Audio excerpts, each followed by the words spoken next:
imagine you're well, a high-level whistleblower, right? You've just publicly exposed this massive illegal scandal. Yeah, involving the most powerful political figure in your entire region. Exactly. And your reward.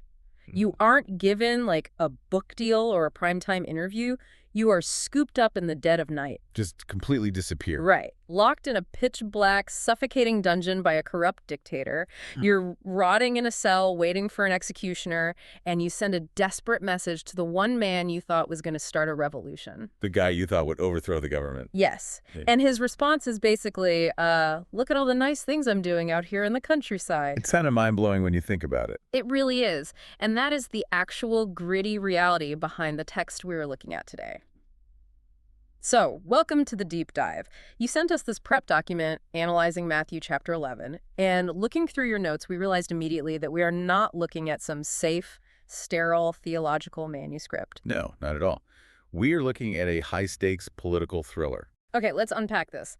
What is the actual mission of this text? Well, to understand the mission, we have to completely strip away that stained glass window version of history. Right, the sanitized version. Exactly. The goal today is to trace how Jesus' ministry shifted. It went from this initial season of widespread, hopeful popularity to facing just mounting, suffocating cultural tension. Because every single interaction in this chapter is shaped by that explosive landscape. Yeah, it's a highly volatile political landscape. You literally cannot understand the words being spoken unless you understand the physical and political threats breathing down the necks of the people speaking them. Which means we need to start by setting the stage. So we are in first century Judea and Galilee. But what does that actually look like on the ground? It's intense. From the notes you provided, this isn't just a place with a different flag flying. Right. It's a society operating under the crushing daily weight of Roman occupation. Yeah, and the socioeconomic pressure, I mean, it cannot be overstated. Yeah. The Jewish populace is dealing with heavy taxation that just siphons their wealth directly to Rome. And there are Roman garrisons stationed right there in their territory. Exactly. The threat of violent suppression is a constant daily reality for these people. But Rome also uses these local puppet kings to manage the populace, right? Yeah, like middle management for the empire. Yeah, exactly like that. And in the region where Jesus is conducting his ministry, that local despot is a man named Herod Antipas. And Herod is currently embroiled in what I can only describe as like a flagship royal scandal. The notes detail exactly how this plays out, and it is wild. Oh, it's basically a soap opera. So Herod takes a trip to Rome, right? Right. And while he's there, he seduces his brother's wife. Then he returns to his territory, divorces his own wife, and marries his sister-in-law. I mean, it is incredibly flagrant. He just did whatever he wanted. Yeah, and it's a massive violation of Jewish law, specifically the laws outlined in Leviticus. But it's not just a moral failing, is it? No, it's a profound political liability. Herod's authority rests on this very fragile balance. He has to keep Rome happy by collecting taxes and preventing riots. But he also has to maintain some level of legitimacy with the Jewish people he actually governs. Right, and blatantly violating their sacred laws. That severely undermines that legitimacy. So into this absolute powder keg steps John the Baptist. He acts as the ultimate whistleblower here. He really does. He publicly rebukes Herod for the marriage. And the consequence of speaking truth to a fragile, insecure dictator is, well, it's immediate. John is arrested. Yeah, he's thrown into the fortress of Machaerus. Right. And for context, your notes mention this is a desolate, heavily fortified palace prison. Yeah, situated out in the sweltering heat near the Dead Sea.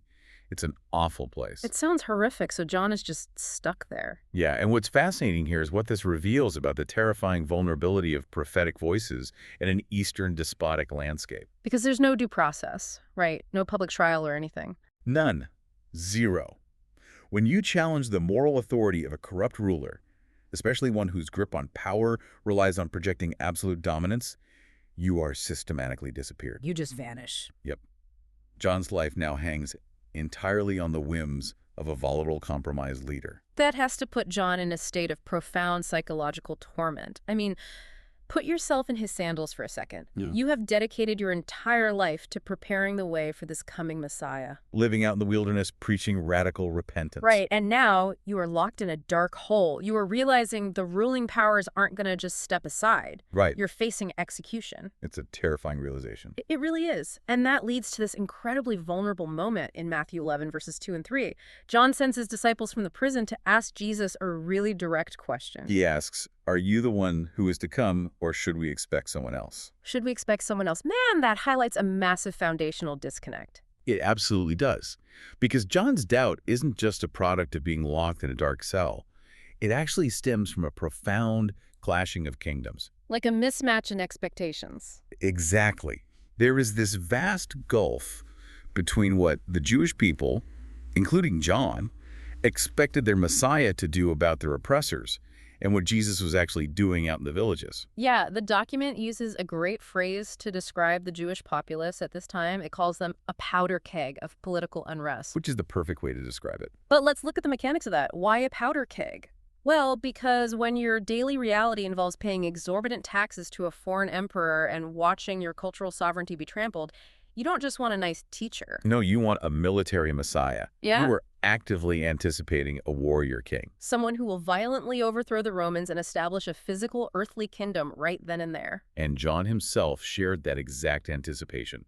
His earlier preaching focused heavily on a Messiah who would bring fire and immediate judgment. Right. He used that imagery of an axe being laid to the root of the trees. Exactly. He expected a dramatic, forceful cleansing of the corrupt political and religious systems. He fully expected Rome to be pushed out and Herod to be deposed. But then we look at how Jesus actually responds to John's disciples in verses 4 and 5. Jesus does not issue a political manifesto. He definitely doesn't. He doesn't promise to march on Herod's palace either. No. He basically says, go back and report to John what you hear and see. The blind receive sight, the lame walk, those who have leprosy are cleansed, the deaf hear, the dead are raised, and the good news is proclaimed to the poor. Notice what he's doing there. Jesus points entirely to his miracles. Just completely sidestepping the military stuff. Right. He is listing specific acts of healing that directly mirror the prophecies of Isaiah. He's signaling that the Messianic age has indeed arrived, but, well, it's taking a completely different shape. A shape completely different than the violent political upheaval everyone was waiting for. Okay, wait, I have to push back on this. Because if I am John the Baptist, sitting in a dungeon, sweating in the dark, and waiting to be beheaded by a corrupt dictator, Yeah, it's a grim situation. it's awful. And hearing that the sick are being healed in some village miles away, that does not help me. It doesn't break me out of prison. It doesn't overthrow Rome. It doesn't solve the immediate problem. Right. It doesn't solve the immediate physical oppression we are all suffering under. Jesus's response feels almost frustratingly indirect, if not totally oblivious to the actual political crisis. And you know what? It is deeply frustrating to a first-century mindset. And that friction, that exact friction, is the core of the entire text. Because it's just not what they wanted. Right. Jesus is introducing a concept that is radically offensive to their contemporary expectations. They wanted a political rebellion to solve a political problem. But Jesus is establishing that his kingdom is spiritual and internal. Exactly. He is attacking the root disease of human brokenness rather than just fighting the political symptoms. To Jesus, true power isn't demonstrated by violently crushing your enemies with a sword. It's demonstrated by restoring what is broken, giving sight to the blind, making the lame walk, raising the dead. Yeah, he is completely subverting the definition of what a kingdom even is. He really is. And by doing so, he is alienating almost everyone who was initially drawn to him. Because Jesus refuses to lead a violent rebellion, he doesn't just confuse his followers like John. He actively loses the support of the everyday crowds. Exactly. Which brings us to a major pivot in the text. Jesus isn't just dealing with top-down pressure from elites like Herod. The document highlights a completely different, yet equally devastating form of resistance coming from the bottom up. Yeah. Jesus turns his attention to the everyday working-class towns where he spent most of his time. And the tone shifts dramatically here, doesn't it? It turns into this somber, chilling condemnation. It does. Jesus specifically calls out the cities of Chorazin, Bethsaida, and Capernaum. In Matthew 11, verse 20, the text notes that he began to denounce the towns in which most of his miracles had been performed. Specifically because they did not repent. Right. Here's where it gets really interesting. As I was reading through your notes, it hit me that the tragedy of these specific cities wasn't violent persecution. They didn't form an angry mob. No, there were no pitchforks. They didn't chase Jesus out of town at all. They simply disregarded him. They were skeptical of a humble teacher from Nazareth. They watched him perform undeniable miracles, and then they just, went back to their daily lives. Yeah. But let's modernize this for a second. It's not like blindly scrolling on your phone when something important is happening. It is more like a modern electorate that has become so deeply cynical, Oh, that's a good way to put it. like so utterly convinced that the political system is rigged and nothing will ever fundamentally change, that when a genuine world-altering revolutionary stands right in front of them, they just tune out. They just shrug. Yeah, apathy. But my question is, how can that apathy be weighed on the same scales as violence? How is ignoring a teacher just as morally bankrupt as a dictator locking a prophet in a dungeon? Well, if we connect this to the bigger picture, we have to look at the mechanics of what that apathy actually represents. Jesus is establishing a terrifying spiritual and historical principle here, Which is what? that greater access to divine revelation demands greater moral accountability. I mean, these cities weren't ignorant. No, they had a front row seat to the divine. Exactly. They saw the lame walk, they saw the blind see, So they had literally all the evidence they could possibly need. all of it. Mm-hmm. And yet they chose not to repent. Ignoring miraculous truth when it is standing right in front of you isn't just passive laziness or innocent skepticism. It requires an active, stubborn refusal to change the way you live. Precisely. It is a deliberate choice to look at ultimate truth and say, no thank you, I prefer my life the way it is. And that kind of cynical apathy is its own form of deep-seated hostility.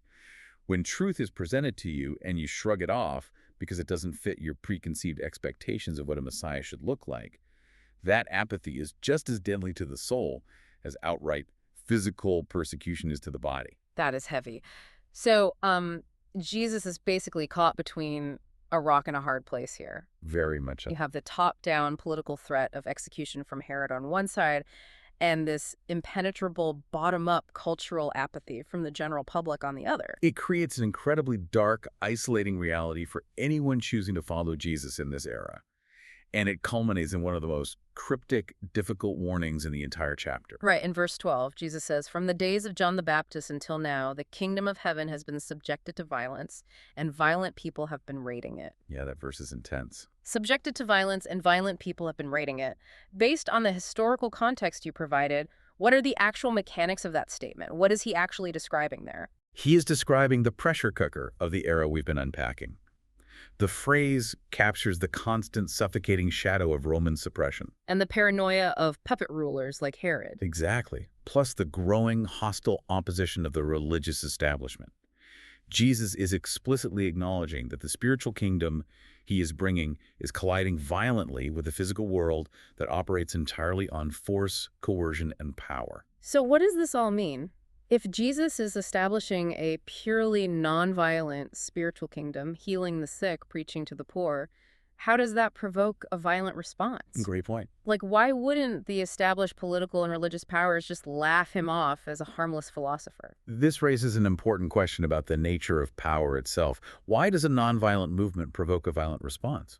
Well, because truth and spiritual reality inherently threaten corrupt earthly power structures. Because earthly power relies on fear, force, and control. Right.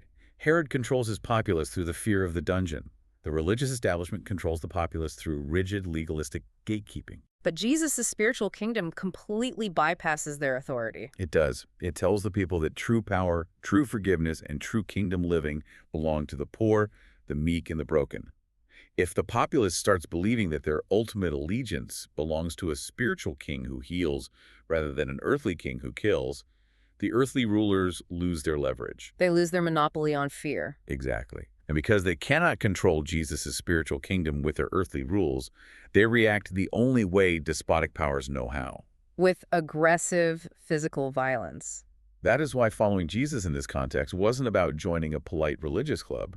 It was an act of profound, dangerous courage. because you are aligning yourself with this subversive alternative reality in a world that would happily crush you for stepping out of line. Absolutely. It completely shatters that stained glass window image you mentioned earlier. It's not safe, it's gritty, it's dangerous, and it is fraught with tension at every single level. We have the whistleblower rotting in the dungeon, the volatile despot clinging to power, The desperate populace waiting for a military coup. and the chilling, cynical apathy of the crowds who refuse to see the truth standing right in front of them. It is a brilliant, layered historical document. It really is. Yeah. But I think there is a final vital mechanism we need to consider before we close the book on this analysis. We've talked extensively about how the religious and political establishments of the first century reacted with violence because a nonviolent spiritual kingdom threatened their systems of control. Right. It begs a fascinating question for our own era. If a subversive, nonviolent movement of healing and radical internal truth was viewed as a massive existential threat to the Roman Empire and the Herodian dynasty back then, well, what modern power structures are quietly being threatened by those exact same subversive teachings today? What systems of control, consumerism, or political division in our world rely on our fear and our compliance? And how does the radical spiritual kingdom Jesus described continue to threaten them? If absolute apathy in the face of truth was the greatest tragedy for these ancient cities, what does that say about us today? With our unprecedented access to information, are we falling victim to that same deadly apathy? Oh, man. That flips the whole script. It makes you realize that the tension in this text isn't just trapped in the first century. No, it's an ongoing collision of values. And that is exactly where we want to bring you, the listener, into the conversation. You provided the notes for this incredible journey through the historical tension of Matthew 11, from the sweltering dungeons of Machaerus to the apathetic streets of Capernaum. Now, we want to hear your take. Head down to the comments right now and drop your thoughts on today's historical drama. We really want to know what you think. Yeah, put yourself in the sandals of a first-century local living under Roman occupation.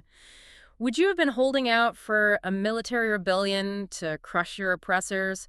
Or do you think you would have been able to understand the subversive, world-altering nature of a purely spiritual kingdom? Let us know down below. And hey, if you enjoyed this deep dive into the political and historical realities behind the text, make sure you hit that like button and subscribe so you never miss out on these explorations. Also, be sure to check out the description below. Yeah, there's some good stuff in there. We've got exclusive links related to today's source material waiting for you down there. You are absolutely not going to want to miss our next deep dive, I promise you, because the historical friction we've been uncovering today, it is only going to heat up, and the drama gets even more intense from here. So until next time, keep questioning the narrative and stay curious.